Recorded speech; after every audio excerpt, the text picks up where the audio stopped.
Hello everyone, this is Matthew from I Love Free Software TV. In this video I'm going to show you how to get a live word counter in Google Docs in Chrome.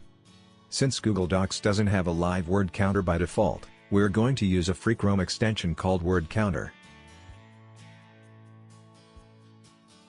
Head to the Chrome Web Store and look for WordCounter. You'll find the link in description below. Now install the extension.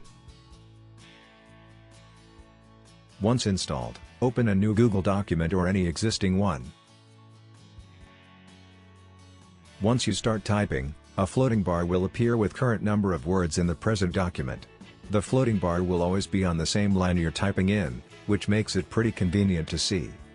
To turn it off, just click on this calculator icon next to the search bar. That's it guys, this is how you can get a live word counter in Google Docs.